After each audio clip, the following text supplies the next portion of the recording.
출애굽기 20장 12절입니다. 내 부모를 공경하라. 그리하면 내 하나님 여호와가 내게 준 땅에서 내 생명이 길리라. 아멘.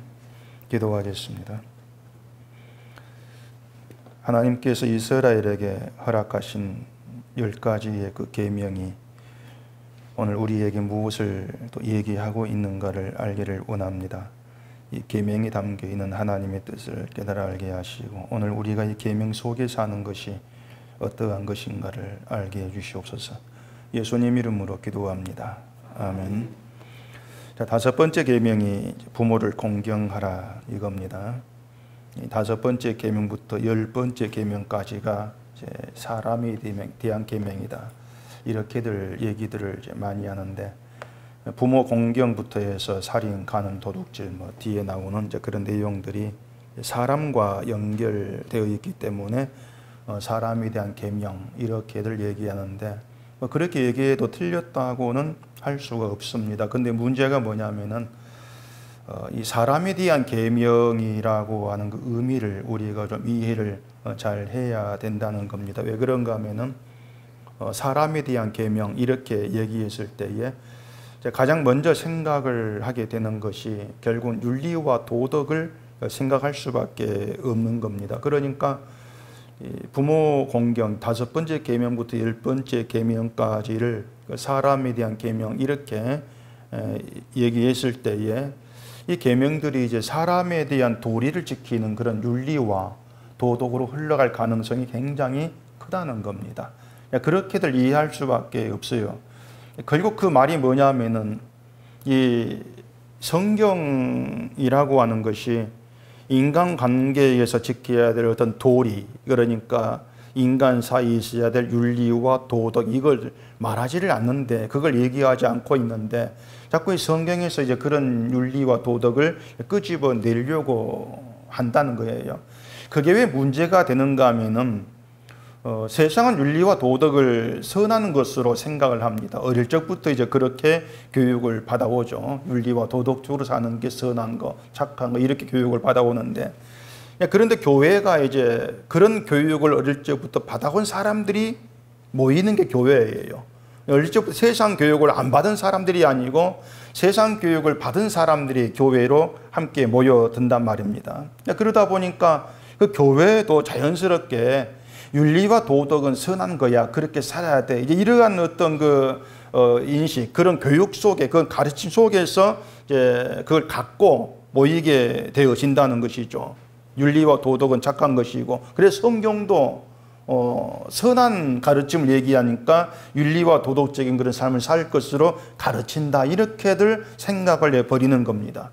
그러다 보니까 윤리와 도덕적인 설교를 성경적인 설교 또 이렇게들 생각을 하게 되는 거죠. 근데 그게 뭔가 하면은 이 교회가 벗어나지 못하고 있는 세상 풍속이에요. 그 풍속에 갇혀 있는 그러한 결과가 되어지는 것인데 레위기 18장 3절에 보면 이런 얘기를 합니다. 너희는 너희가 거주하는 애굽 땅의 풍속을 따르지 말며 내가 너희를 인도할 가나안 땅의 풍속과 규례도 행하지 말고 너희는 내 법도를 따르며 내 규례를 지켜 그대로 행하라. 나는 너희 하나님 여호와이니라. 이렇게 레위기에서 이제 하나님 말씀을 하거든요. 그리고 또 에베소서 2장에서도 허물과 죄로 죽은 인간의 상태를 이제 세상 풍조를 따르고 공중의 권세 잡은 자를 따랐다. 이렇게 또 표현을 합니다. 세상 풍조를 따랐다는 것은 세상 풍속을 따랐다. 이렇게 얘기해요. 세상 풍속을 따라가는 것을 허물과 죄로 죽은 인간의 상태 그렇게 표현을 하고 있는 것이죠. 우리가 풍속 그러면은 일반적으로 나라나 지방에서 전통적으로 흘러내려왔던 습관 그런 것으로 많이들 이해를 하죠. 그런데 하나님이 이스라엘에게 애굽의 풍속하고 가나안의 풍속을 따르지 말라 이렇게 얘기를 하셨던 것은 애굽이나 가나안 풍속이 같다는 겁니다. 둘 다 똑같은 풍속인데 그걸 따르지를 말라고 하는 것이죠. 애굽과 가나안 풍속이 똑같다고 하는 게 또 무슨 의미냐면은 지금의 세상에 내려오는 풍속과도 같다는 거예요. 그러니까 인간 사회에서 있을 수밖에 없는 그 풍속, 그것을 얘기를 하고 있는 것입니다. 그렇게 보면은 이스라엘은 가나안 땅에 들어갔을 때에 세상과 다른 풍속으로 살아가야 될 사람들이다. 이걸 담고 있는 겁니다. 그래서 가나안 땅의 풍속을 따르지를 말라는 것. 다시 말해서 세상 풍속을 따르지를 말아라. 이렇게 얘기를 하고 있는 것입니다. 그 얘기를 오늘 우리에게 그대로 적용시켜 본다면은 우리가 예수 그리스도를 믿는 주의 몸된 교회를 모인다 했을 때 교회는 세상 풍속을 따라가지 않아야 될 무리예요. 그 공동체예요. 그걸 우리가 염두에 둬야 되는데 그래 중요한 것이 세상 풍속을 따라간다는 것이 뭘까? 이걸 이제 바르게 이해를 하는 것이 우리에게 중요한 거죠. 그러니까 세상 풍속이라고 하는 것이 뭐 세상에 지는 명절 그걸 지내고 이런 의미가 아니라는 겁니다. 자꾸 그런데 세상 풍속을 자꾸 그렇게 이제 갖다 붙여버리기 때문에 가장 중요한 거 어떤 윤리와 도덕적인 그러한 삶을 추구하는 것 이러한 것들은 세상 풍속과 다른 것으로 그렇게들 생각을 해버리는 거죠. 그게 성경을 잘못 이해하는 그러한 결과가 되어지는 거예요. 그래서 이 이스라엘에게 이제 너희가 가나안 땅에 들어갔을 때에는 그 땅의 풍속, 세상 풍속을 따르지를 않아야 될 사람들이다. 너희의 풍속은 이것이다. 그걸 말해주는 게 십계명이에요. 십계명인데 거기에 이제 부모 공경이 이제 들어있다는 것입니다. 십계명 안에. 그런데 부모를 공경하라는 이 계명이 그 문자 그대로 우리를 낳아준 부모를 잘 대해줘. 이런 의미로 생각을 한다면은 그런 부모 공경은요 이스라엘에게만 주어진 규례라고 할 수가 없는 거예요. 애굽에도 부모 공경이 있을 것이고 가나안 땅에도 부모 공경이 있을 거란 얘기입니다. 어느 나라든지 간에 자식이 부모를 공경하지 않고 함부로 하는 것을 괜찮아 이렇게 하는 그러한 나라는 없을 거예요. 자식은 부모를 잘 대해야 돼, 공경해야 돼. 그게 하나 어떤 질서로 그렇게들 가르치고 있는 게 이 세상 나라입니다. 특히 종교가 강조하는 것 중에 하나가 부모에 대한 공경이죠. 부모에게 잘해라. 그게 많이 공통적으로 종교가 가르치는 것들이에요. 유교에서도 부모에게 효도하라고 하고 조상을 잘못이 못 받는다고 하고 그게 기본 사상이죠. 그러니까 세상의 기본 사상은 부모를 공경하는 거예요. 잘 대해라, 효도해라. 이게 세상 부모 공경이에요. 그렇기 때문에 부모를 공경하라는 하나님의 계명이 있긴 하지만 이것을 이미 세상에 존재하고 있는 세상이 이해하고 있는 윤리와 도덕 측면에서 그 부모 공경 계명을 이해할 수 없다는 걸 전제를 해야 한다는 겁니다. 그러니까 하나님이 그 계명을 주기 전에 이미 세상이 부모 공경을 해야 돼. 그런 틀에 놓여 있는데 굳이 이스라엘에게 그 부모 공경의 계명을 주면서 가나안 땅 들어가면 그걸 너희가 해라, 지켜라 이렇게 말할 이유가 없다는 거죠. 더군다나 가나안 땅 이미 그런 부모 공경이라는 것이 있다면은 있는데도 가나안 풍속을 따르지를 마 이렇게 말한다는 것은 뭔가 앞뒤가 안 맞다는 거예요. 다시 말해서 이 십계명에서 부모 공경을 얘기하고 있긴 하는데 세상이 얘기하는 부모 공경과는 전혀 다른 것을 하나님께서 지금 말씀을 하신다는 거예요. 말한 것처럼 가나안 땅의 풍속, 세상 풍속에는 윤리와 도덕이 들어있습니다. 들어있고 그 윤리와 도덕 안에 부모 공경이 들어있고 그 윤리와 도덕을 선한 것으로 규정을 하고 윤리와 도덕에 맞춰 살아가는 사람을 착한 사람 인정을 하고 칭찬을 합니다. 그리고 그런 사람이 복 받는다고 하고 죽어 좋은 곳에 간다고도 가르치죠. 그게 세상의 사상이지 않습니까? 때문에 종교도 거기에 한 발 집어넣어서 그렇게 세상이 인정하는 선을 실천하라 가르치는 거예요. 그걸 좋은 가르침, 선한 가르침이라고 종교가 그렇게 받아들이는 것이죠. 근데 문제가 뭐냐면은 이제 그걸 기독교도 동일하게 얘기한다는 겁니다. 그것을 하나님이 기뻐하는 것을 그렇게 윤리와 도덕의 선한 행실을 실천하는 거 그렇게 얘기한다는 것이 문제라고 하는 거예요. 그게 기독교가 종교화되는 것이고 세상 풍속을 쫓는 게 난 말입니다. 그런 것 자체가 그걸 모른다는 게 기독교의 무지함이라고 하는 거죠. 우리가 그걸 면밀히 좀 생각할 필요가 있는 거예요. 이렇게 생각해 보세요. 윤리와 도덕을 우리 실천하는 데 있어서 성령의 도우심이 필요한가? 필요치 않습니다. 윤리와 도덕을 실천하는 데 있어서는 윤리와 도덕의 삶이라는 사람이 인격이 좀 있고 또 교육받고 훈련 좀 받으면 얼마든지 윤리적으로 살아갈 수가 있습니다. 양심이 좀 있고 하면은 윤리적으로 얼마나 그렇게 사랑할 수가 있죠. 성령이란 게 필요가 없어요. 윤리의 삶에서는. 그런데 그 윤리적으로 사는 것을 선한 것으로 이렇게 우리가 인정을 하고 또 그것이 하나님이 기뻐하는 신자 행실로 가르친다고 했을 때에 뭐가 무시가 되는가 하면은 죄인된 인간을 성령이 예수의 은혜로 인도해 간다는 걸 무시한다 그 말입니다. 신자의 모든 삶은 성령과 연관되어 있어요. 성령으로 말미암아 나와지는 것이 하나님 앞에서 인정되는 그리스도 안의 삶이지, 성령 없이 내가 실천하는 것들은 그냥 우리 행실이에요. 그걸 성경은 선한 거 이렇게 인정하지를 않습니다. 지금 하나님이 이스라엘에게 가나안 땅을 주시기 전에 계명을 준다는 것부터 우리가 생각을 해야 돼요. 가나안 땅에는 없는 계명이고 법이에요. 가나안 땅에 있는 법을 주실 수 없는 것이죠. 가나안 땅에 없는 법을 하나님이 주신다는 얘기입니다. 가나안 민족에는 없는 삶의 방식, 이걸 가르치는 십계명이에요. 그런데 가나안 땅에 살인하지 말아라, 간음하지 말아라, 도둑질하지 말아라, 이런 법이 없었겠습니까? 가나안 땅에 사람 사는 땅인데. 사람이 있는 곳에 살인하지 마, 간음하지 마, 도둑질하지 마, 이런 법이 없다면 그 땅은 무법천지예요. 힘 있는 사람이 온통 약한 사람을 진노로 죽이고 그렇게 살아가도 죄가 안 되죠. 그런 세상이 존재할 수가 없어요. 마음 놓고 사람을 죽여버렸는데 어떻게 살아갑니까? 그러니까 살인하지 마, 도둑질하지 마, 이런 이웃과의 관계, 이런 문제가 굳이 하나님의 계명을 안 줘도 이미 가나안 땅에 있는 법이란 얘기예요. 그러니까 그걸 생각한다면 이미 가나안 땅에 있는 법을 주실 리는 없는 것이고, 가나안 땅에 없는 살아온 삶의 방식을 하나님이 가르치는 것이 바로 십계명이다. 이걸 염두에 두고 우리가 계명을 봐야 한다는 겁니다. 부모 공경도 그런 차원이고.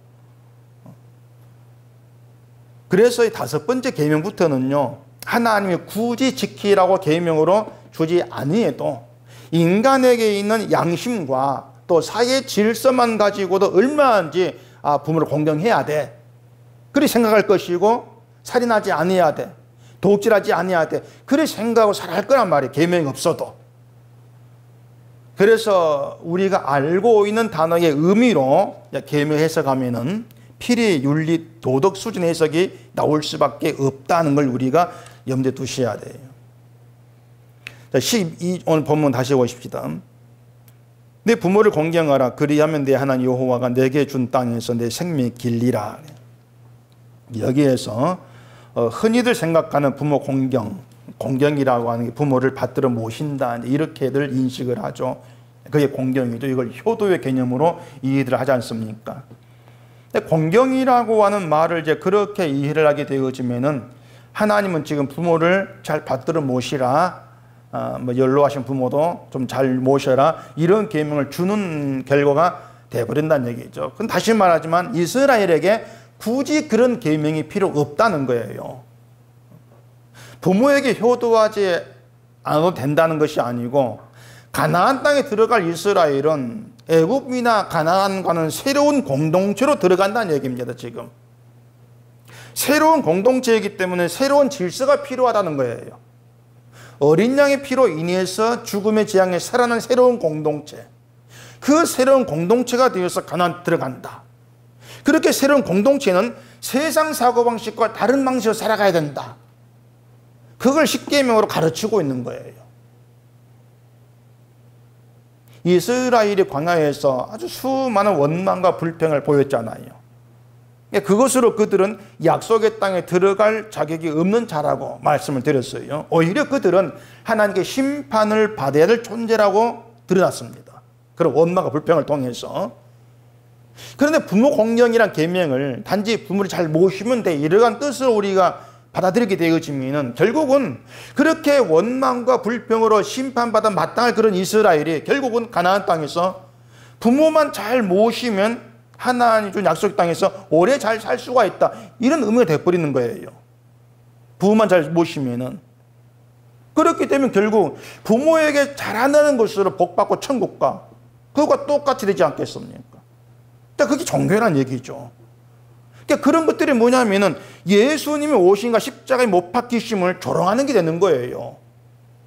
부모 공경하고 살인하지 않고 그래서 천국 간다면 예수님 오실 이유가 뭐가 있습니까? 오실 이유가 없거든요. 그래서 성경을 그렇게 해석해버리는 게 십자가의 예수의 은혜를 조롱하는 거, 멸시하는 거, 이런 결과가 돼버리는 거죠. 먼저 공경한다는 그 말을 이제 받들어 모신다는 의미로만 생각나겠는데, 효도. 근데 공경이라는 말의 의미는 높인다 뜻이 높인다, 이런 뜻입니다. 높인다. 영화롭게 하고 영광을 돌린다. 이런 의미가 있는 것이 이제 공경의 의미인데, 자, 이것을 그러면 부모를 높이고 영화롭게 하고 영광 돌리면 되겠네. 이렇게 이제 생각하는 그런 의미로 우리가 받아들이면 안 되는 겁니다. 물론 부모를 공경하라고 했으니까 부모를 높이고 영화롭게 하고 영광 돌리면 되겠죠. 근데 그게 과연 가능하느냐는 겁니다. 자, 이렇게 보세요.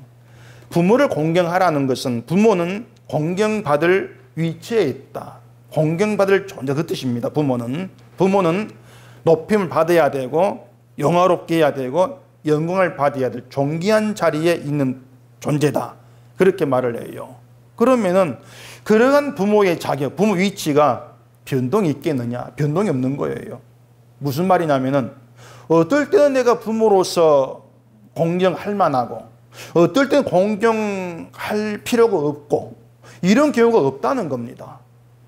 부모를 공경하라는 것은 부모가 어떠든지 간에 공경받을 위치에 있다는 이런 의미가 되어버린다는 얘기예요. 그러니까 하나님은 부모가 공경받을 만 자격이 있을 때 공경이라 이런 말을 하지를 않고 있는 겁니다. 공경하라. 부모가 어떻든지 간에 자식은 부모를 공경해야 할 위치에 있다.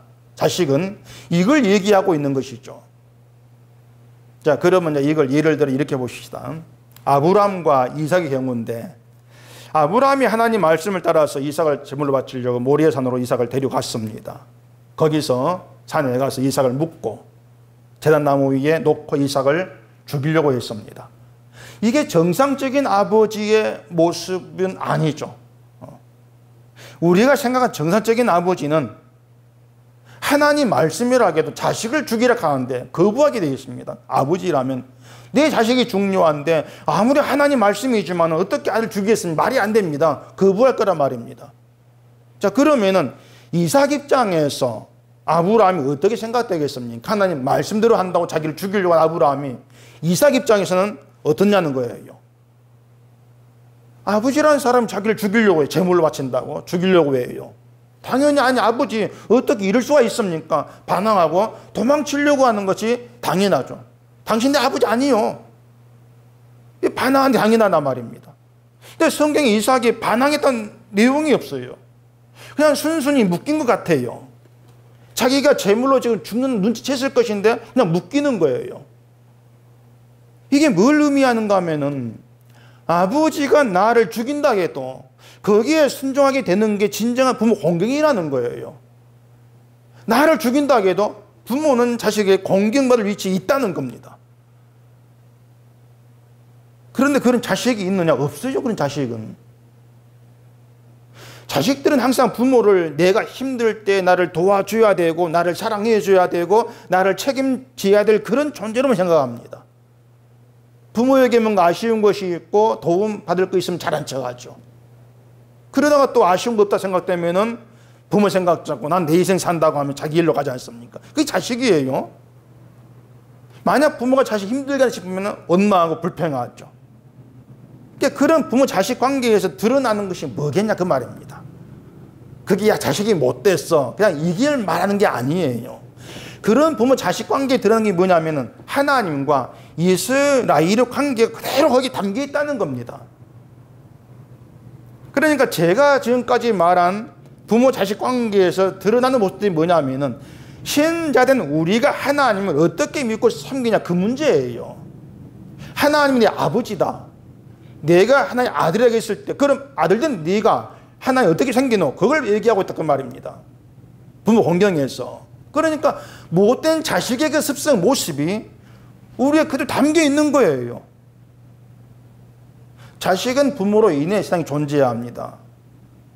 이걸 말하면 남은 뭐하면 잘해줘야지 이렇게 나오죠. 그러니까 그런 것들이 뭐냐면은 우리가 하나님에 대해 생각하는 것과 별반 다르지가 않다는 거예요. 자식이 아버지가 나에게 잘해줬을 때에 마음에 들고 하는 것처럼 하나님이 내게 잘해준 거 하는 내게 마음에 들어. 똑같은 습성을 보이고 있는 거예요. 자, 우리가 피조물이다. 하나님 의해 세상에 존재한다 말하면은 그렇다고 하면서도 세상에 있게 뭐합니까? 잘 살게 해야지. 이렇게 나온단 말이에요. 그런 불평이 있지 않습니까? 그러니까 아버지를 높여야 될 대상으로 보는 것이 아니고 나에게 뭔가 주는 게 있으면, 나에게 잘해준 게 있으면 잘해 주려고 하는 거.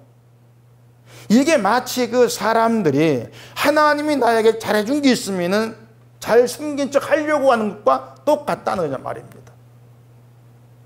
근데 부모 환경은요, 단지 부모 자식 얘기를 하고 있는 게 아니에요.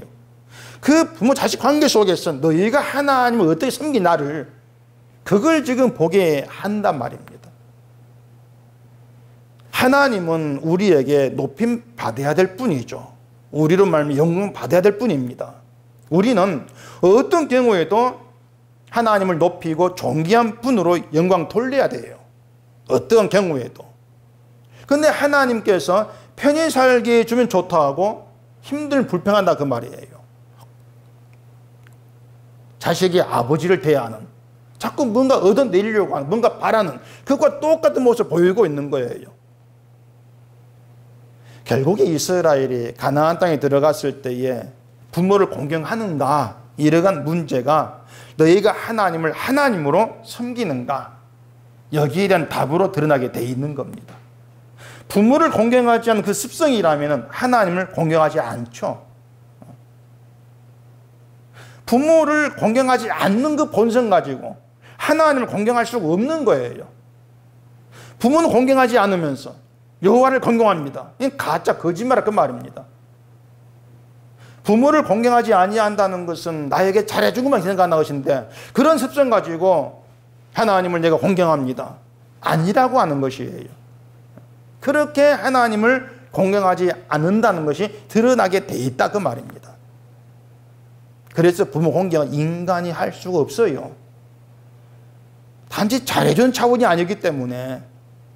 부모는 어떻할지라 부모다, 그 속에 높임받을 대상 가운데 하나로 못 박아버리기 때문에 그런 가운데에서 부모를 공경할 인간은 없다, 아무도 없다는 거예요. 어떤 경우에도 부모를 높임의 대상으로 보느냐, 그런 공경을 못한다는 얘기죠. 내 힘들면 부모라게도 불평하는 거, 그런 본성이 인간이다. 그 말은 결국은 인간이 하나님을 공경하고 섬길 수 없다, 그렇게 드러나게 되는 거란 말입니다. 하나님을 공경할 인간은 없다는 겁니다. 그게 광야 생활에서 다 그렇게 드러난 거예요. 여호와를 믿는다고, 공경한다고, 섬긴다고, 그거 딱 거짓말이 너희 아니다, 그렇게 보게 하는 것이죠. 그래서 우리가 여호와를 뭐 섬긴다, 공경한다 이렇게 말을 하지만은 교회 일하고만 하는 그런 걸 가지고 난 여호와를 섬긴다, 뭐 그런 것들은 다 접어두셔야 돼요. 뭐 박수 치고 하는 거죠, 영광 돌린다, 뭐 이렇게도 말하지만은 그런 것들이 하나님을 섬기고 공경하는 것이라면 이스라엘이 망할 이유가 없죠. 이스라엘은 그보다 더 높은 수준에서 여호와를 동공했는데 그들이 왜 망합니까? 망할 이유가 없는데. 그래, 하나님 이스라엘에게 가나안 땅을 주시고 왜 이런 계명을 주시는지 그 이유를 우리가 잘 생각하셔야 돼요. 가나안 땅 줬으면은 그 땅에서 애굽보다도 더 잘 먹고 잘 살게 하면 그거 될 것인데 왜 그렇게 안 하시느냐? 가나안 땅 들어가서 잘 먹고 잘 살게 하면은 그렇게 만들면 이스라엘은 더 바랄 게 없죠. 더 바랄 게 없는 것이고 그야말로 최고의 하나님으로 그렇게 이스라엘이 생각할 거란 말입니다. 근데 하나님은 예초부터 그럴 뜻이 없다는 것이 애굽에서 이스라엘 나오게 하시면 다 그게 드러났어요. 애굽에 나오게 하셔놓고 홍해 부딪히게 하고 하필이면 광야를 40년간 뺑뺑이 돌리고 그렇게 일하고 계시는 것이죠. 그런 것들이 이스라엘의 편함, 그것과 전혀 무관한 것인데 그러한 길로 이스라엘을 인도해 가신 하나님의 그 이유, 그걸 우리가 그냥 건너뛰면 안 되는 거예요. 그걸 잘 우리가 생각하셔야 돼요. 이스라엘은요, 가나안 땅에 들어갔을 때에 그 계명 속에서 무엇보다 자신들이 하나님을 믿고 섬긴다는 것부터가 다 깨져야 돼요. 그게 깨지지 않으면 안 돼요. 자기들이 하나님을 섬긴다고 했던 것들이 몽땅 다 가짜였다는 것부터 그들이 알아야 돼요. 그러라고 십계명을 주시는 거예요. 그러라고. 그런데 인간의 습성이라고 할까 본성이라고 할까, 도무지 인간은 자기의 어떤 가능성, 내가 하나님을 섬긴다는 그 생각을 포기하지를 않으려고 하죠. 나 하나님 믿는다. 거기에서 도무지 나오지를 않으려고 그래요. 믿음이라고 하는 것은요, 나 믿는다 이것이 아니고 나는 믿지 않는다, 믿을 수 없는 존재다, 이 고백으로 드러납니다. 그게 믿음 표현이에요. 그럼 묻죠. 아니, 그런 당신은 예수의 피가 너의 죄를 용서해 믿지 않습니까? 이렇게 물었을 때 그래 맞다. 근데 그 믿음이 내 믿음이 하나님의 선물이다, 이렇게 나와지는 거예요. 그게 믿음 표현이에요. 그게 진짜 여호와를 믿는 것이고 아는 것이고 하나님께 영광 돌리는 거예요. 한쪽으로 얘기해서 부모 공경은 예수님만 했습니다. 예수님만. 하나님이 예수님에게 하신 일이 뭡니까? 죽이는 거였어요. 아브라함 이삭을 죽이는 거였어요. 하늘 영광을 버리게 하시고 세상에 보내셨고, 또 세상에서도 그 세상 영광을 누리게 하는 것이 아니라 고난이었습니다. 가게 하는 길이 아들인데, 그리고 십자가에 못 박혀 죽게 하시죠. 그런데도 예수님은 아버지신 하나님을 원망하는 것이 아니라 순종했어요. 그대로. 그게 예수님의 아버지 공경이에요. 그래서 아버지를 공경하는 부모 공경은 오직 예수님만이 하실 수가 있는 공경이라는 겁니다. 그러면은 예수를 믿는 우리에게 진짜 부모 공경은 뭐겠냐고 하는 거죠. 우리에게 하나님을 공경한 예수를 본받아서 우리도 부모를 공경해야 되느냐? 우리는 예수님처럼 하나님도 공경 못하고 부모님도 공경 못해요. 우리는 할 수 없어요. 그렇다고 해서 인간이니까 못한다 포기해버리고 부모 공경 계명에 대해서도 없는 것 여기고 살자, 그건 아닌 겁니다. 계명은 예수님 안에 살아있어요. 예수님 안에서. 마태복음 5장 보십시오. 마태복음 5장 17절. 내가 율법이나 선지자를 폐하러 온 줄로 생각하지 말라. 폐하러 온 것이 아니요 완전하게 하려 함이라. 진실로 너희에게 이르노니 천지가 없어지기 전에는 율법의 1.1획도 결코 없어지지 아니하고 다 이루리라.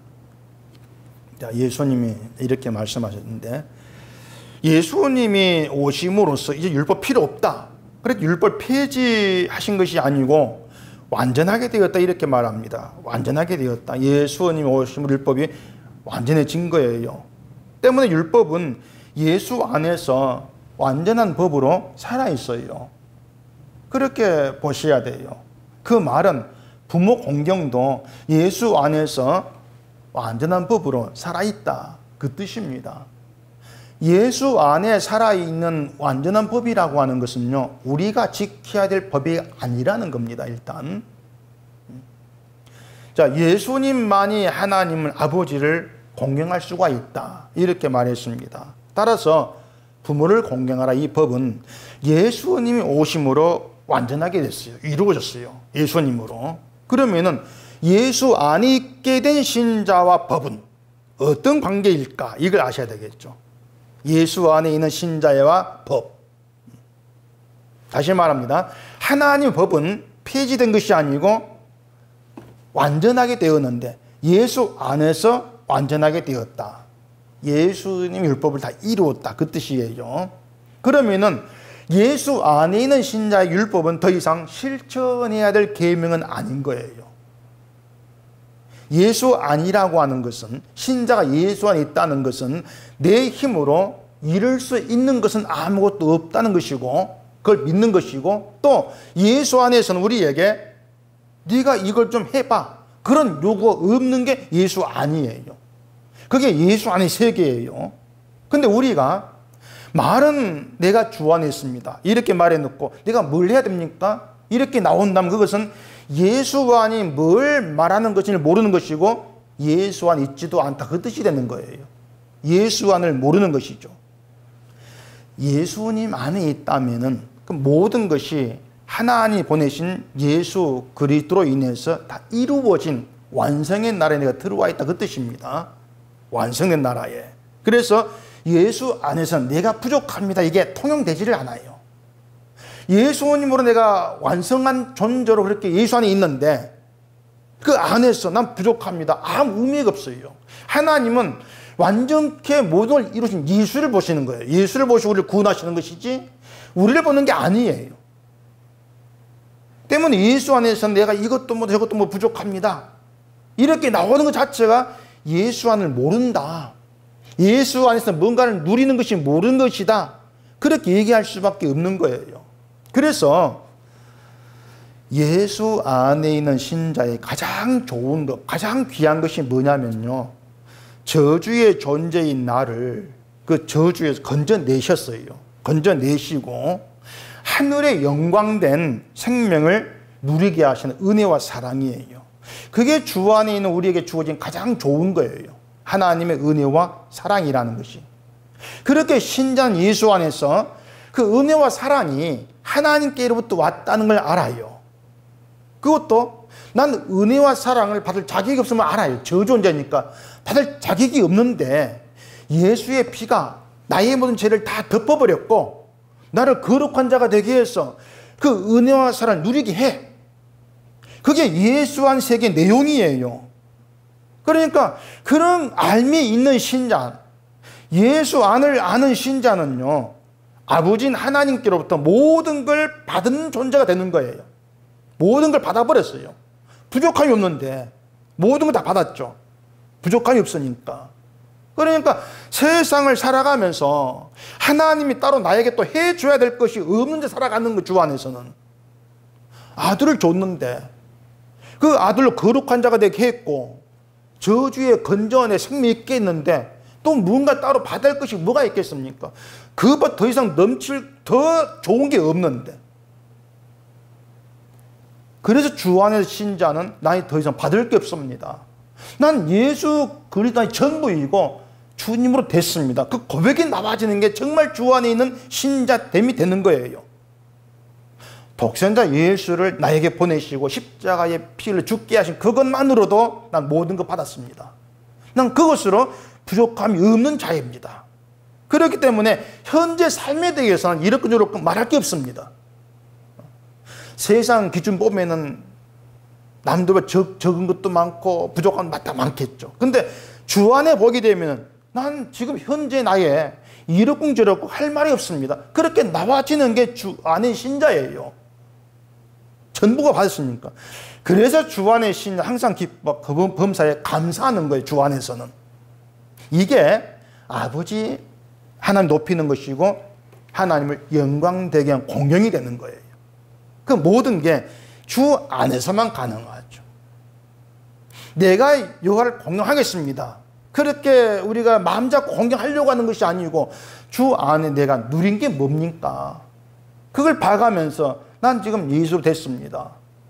그랬을 때에 하나님 내게 세상 것으로 어떤 걸 주신다 할지라도 난 됐네요. 왜 주님이 계시니까. 그게 하나님을 아버지로 공경한다. 그게 주 안에 가능한 것이다. 그렇게 얘기를 하는 거죠. 그러니까 지금 하나님 우리를 주 안에 있게 하신 것이 뭐냐면 하나님 우리를 주 안에서 예수를 아는 자로 세워서 우리로부터 공경 받으시겠다는 겁니다. 우리로부터. 이게 세상과 다른 것이고 그게 세상 풍속을 쫓지를 않는 거예요. 왜냐면요, 세상의 풍속을 따라서 신을 공경한다면 신이 나게 잘해줘야 돼요. 그래야 공경할 맛이 나죠. 내가 원하는 거 들어줘야 되고 세상 건 내게 좀 부족하면 그것도 채워줘야 되고 그래야 신을 공경할 맛이 나는 거예요. 그게 세상 풍속이에요. 내가 도덕적으로 잘 살아서 착하게 살아서 복 주셔야 되지요. 이렇게 나오는 게 세상 풍속이에요. 그런 세상 풍속을 따라서 하나님을 섬긴다 하면은 아무리 여호와를 부른다 할지라도 그건 다른 신을 두고 있는 것이고 우상 섬기는 것이고 여호와 이를 망연히 부르는 거예요. 다 앞에 다 들어가 버리는 거예요. 앞에 계명들이.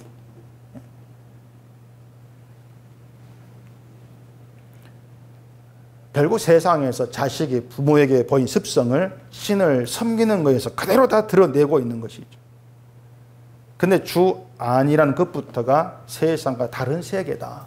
다른 공동체, 다른 삶의 방식으로 살아가는 존재. 그게 주 안. 어떻게 다르냐면요. 내 힘으로 이루어야 될 건 아무것도 없다는 게 다른 겁니다. 내가 행할 선이라고 하는 것도 없다는 걸 아는 거예요. 오직 예수께서 이루신 것만 선이 되어서 나를 구원이 있게 하신 세계다.